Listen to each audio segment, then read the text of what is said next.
38 minutos. Este es el Gobierno de la Mañana. Llega el comentario de nuestro coordinador, José Luis Mendoza y Cervantes, en este lunes 18 de julio, año 2022. Muchas gracias, Rosendo. El saludo cordial a todos nuestros radioescuchas. El abrazo a todos los dominicanos de bien, de aquí y de allá. Y por supuesto, como siempre hacemos cada día, rememorando la presencia que tienen todos nosotros, don Álvaro Arbelo Hijo, a quien deseamos la recuperación en materia de salud y tenerle de regreso a los micrófonos de esta Z101. Nuestro saludo y agradecimiento, como siempre, por la oportunidad de hacer uso de estos micrófonos privilegiados en toda la República Dominicana, a don Bienvenido Rodríguez Durán. Miren, señores, como cada fin de semana, una gran cantidad de temas impacta, nos deja pues una enorme cantidad de temas importantes. Por lo tanto, muchas veces el comentario de los lunes debe recoger muchos de esos puntos. Yo quiero hoy, haciendo este mismo intento de hacer un ejercicio variado, referirme a algunos de los temas que han tratado nuestros compañeros. Miren, los políticos, sobre todo los políticos que tienen vocación de poder, que pertenecen a partidos del sistema, que han estado en el gobierno ya, deben tener a veces mucho cuidado, sobre todo cuando desde sus posturas, que son momentáneas, el poder es pasajero y la condición de hoy estar en la oposición puede serlo también. A quienes nos gusta la idea de la alternancia política, de que existe esa alternancia en el sistema, en el poder ejecutivo, en el legislativo, en el poder municipal, pues sabemos que todos esos puestos o condiciones son pasajeras. De ahí que hay que tener un poquito de cuidado cuando se habla, sobre todo de manera muy alegre y muy ligera, de las posibilidades reales o no de un estallido social.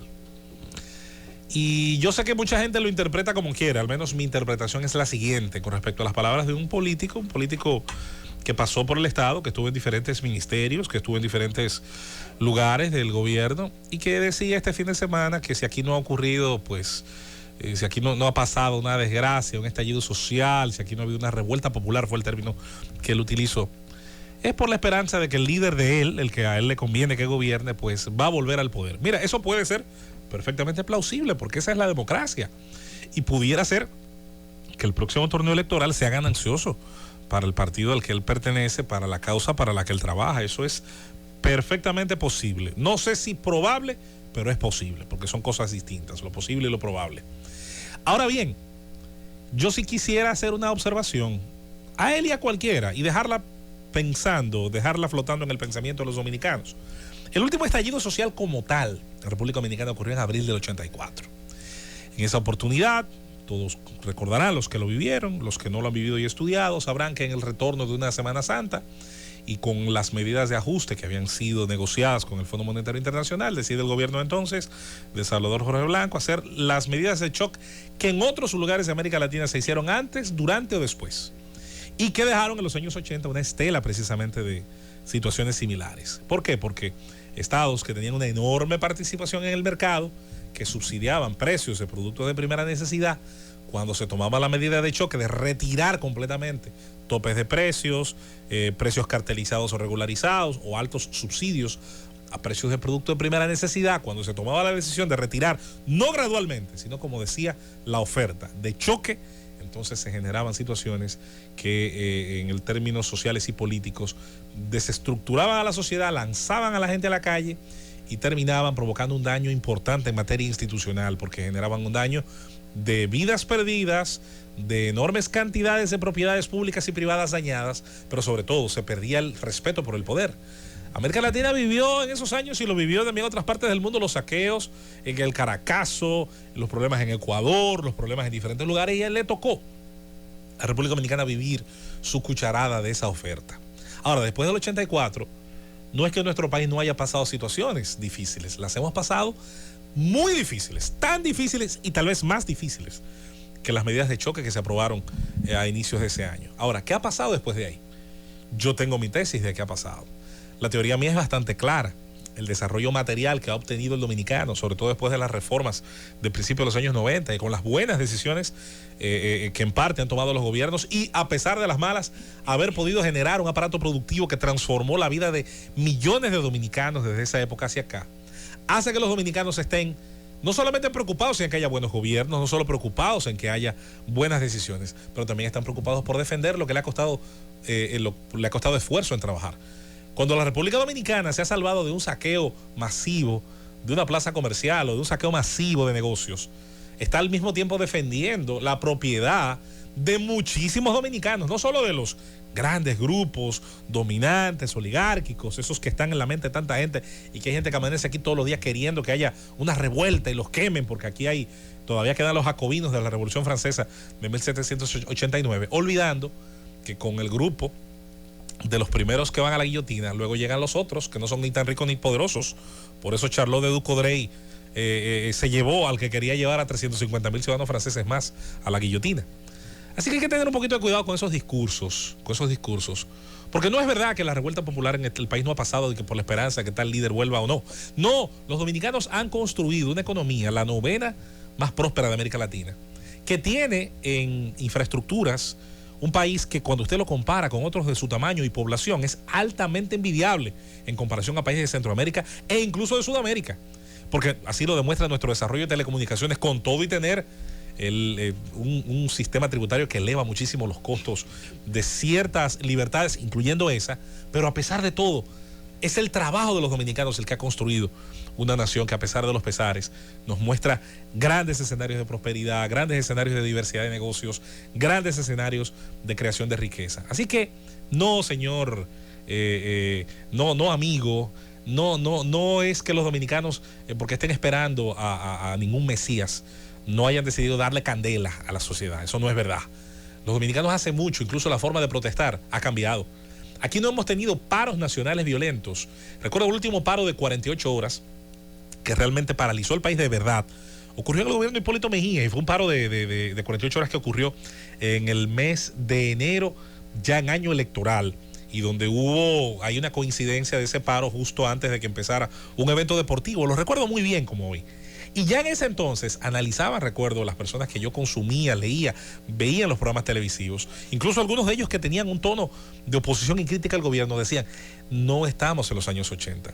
Los dominicanos no están hoy tan dispuestos como en otras épocas a salir a llevarse el vidrio de un negocio, a salir a quemar un vehículo de un vecino o de alguien, aunque no conozcan. Hay un reconocimiento al esfuerzo.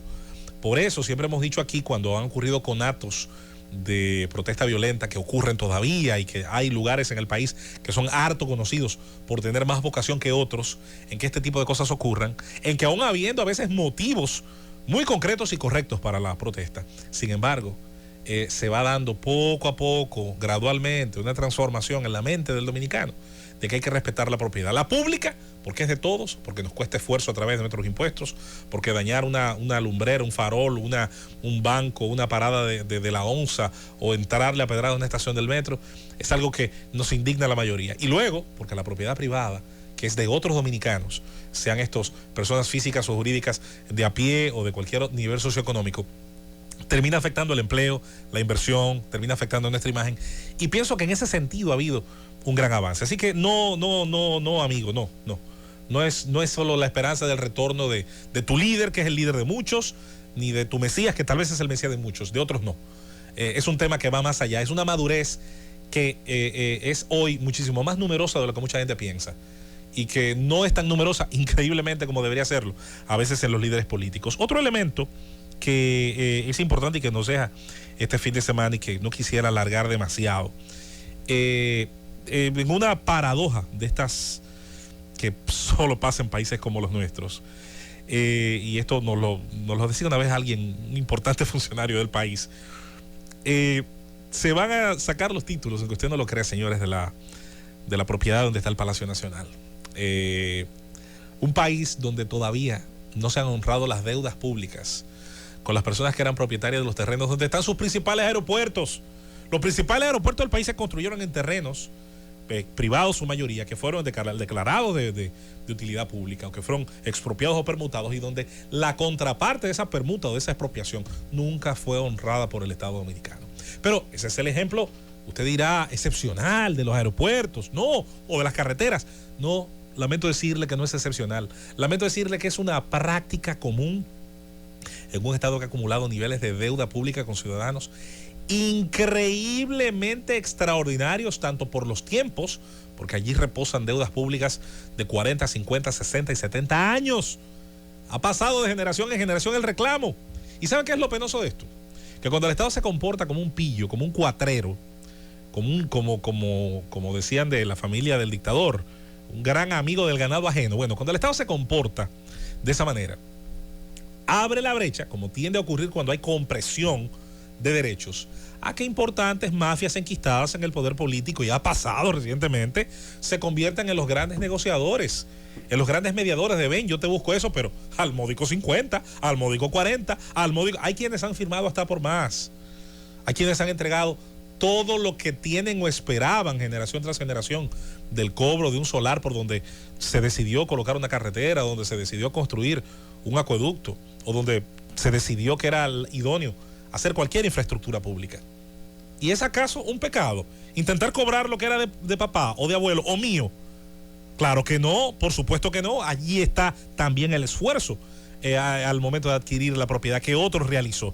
Y qué bueno tomar este tema en un momento en que se está trivializando mucho el derecho a la propiedad, ahora que estamos en una época donde se festinan ciertas figuras que fueron sagradas al momento de construir nuestra constitución, nuestra ciudadanía y nuestros derechos más importantes y básicos para una sociedad que reconoce el derecho a la propiedad privada. El Estado Dominicano, yo no sé cómo lo va a hacer, ni el tiempo que le va a tomar, pero incluso se lo he dicho y se lo digo a esta administración como se lo dije a la anterior. Debería de tomarle el mismo tiempo que le toma a un ciudadano común y corriente pagar, ¿verdad? Cuando se propone legalizar. Exacto. Conseguir el título, sí. Debería de tomarle lo mismo. Qué buen ejemplo. Yo te puedo dar fe y testimonio de que yo tengo más de 2 años involucrado en un proceso de ese tipo para sacarle el título a una propiedad y no lo he logrado. Qué barbaridad, Dios mío.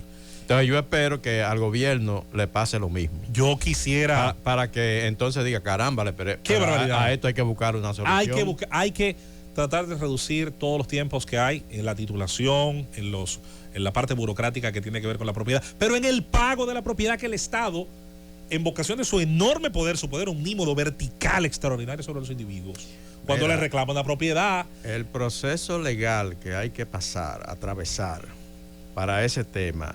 Óyeme, la gente no se lo quiere ni imaginar. Desespera. ¿Y qué termina provocando, Rosendo y compañeros? Termina provocando, insisto, que las mafias que están dentro y fuera, durante y en la membrana intermedia del Estado, entonces siempre tengan una oferta por la, bueno, no voy a decir por la izquierda, porque eso a la gente, a los zurdos naturales, ¿verdad? Porque a la izquierda siempre. Pero bueno, en todo caso, siempre aparecerá. Bienes nacionales, te reconoce un solar. Sí. Te reconoce la propiedad tuya sobre ese solar. Sí. Te dan unos papeles, unos planitos, una cosa ahí que ellos te aceptan un pago, acreditan que tú pagaste por esa propiedad, pero sigue siendo terreno del Estado. Sí. Ahora, cuando tú decides ya poner eso a nombre tuyo, legalizarlo a nombre tuyo, tienes que iniciar un proceso legal que la verdad que es bastante complicado. Definitivamente. Yo creo que eso debería de simplificarse un poco. En todo. Si la gente tiene la voluntad de asumir las responsabilidades que haya que asumir y resolver ese tema. Totalmente de acuerdo, Rosendo. Definitivamente hay un gran trabajo por hacer en ese sentido. Voy a citar un par de ejemplos ya para irnos, Josefina, que el tiempo se nos va. Creo que es una mensura catastral. Que claro. Dice, sí. Yo voy a citar un par de ejemplos. Que es algo preliminar, ¿no? ¿Qué tiempo tardó, compañeros, el Estado en resolver su problema de la autopista Duarte? Señores, eso fue una locura. El tiempo terminó haciéndose la permuta de los terrenos del aeropuerto de Herrera, recuerdo, para de alguna manera salvar los muebles. Una deuda que no era ni siquiera con los infelices de la sociedad, con los ingenieros, con gente que prestante, con gente que tenía condiciones y que vinieron en muchos casos hijos y nietos a poder disfrutar algo de lo que había sido su propiedad. Hay un ejemplo muy actual. Están los terrenos que fueron declarados de utilidad pública para ahí en Los Alcarrizos para hacer pues ¿cómo se llama esta? Que yo le digo el metrico de juguete, ¿cómo se llama? El teleférico. Y esos terrenos declarados de utilidad pública, entregados al Estado, operados por el Estado que ya construyó la infraestructura, vaya usted a saber si se ha pagado un chele todavía. Y lo de la circunvalación de Baní, ¿los habrán declarado ya de utilidad pública? Porque tengo entendido que hayan atravesado como 40 fincas. Ahí en San Francisco hay un tema. ahí hay un tema que ojalá que la gente de Codevial, qué buena pregunta, Rosendo. Ojalá que la gente de Codevial, que yo sé que ahí hay una voluntad de que el trabajo se haga bien. Ahora es que hay tanta injusticia, tanta iniquidad acumulada en décadas.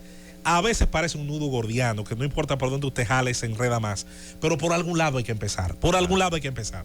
Y el Estado tiene que cambiar esa historia de tener un comportamiento de ladrón, como el que toma lo que no es suyo y no lo paga. Eso tiene que cambiar porque hay que predicar con el ejemplo. La autoridad no solo es legal, es moral. Llévatelo, Cundo.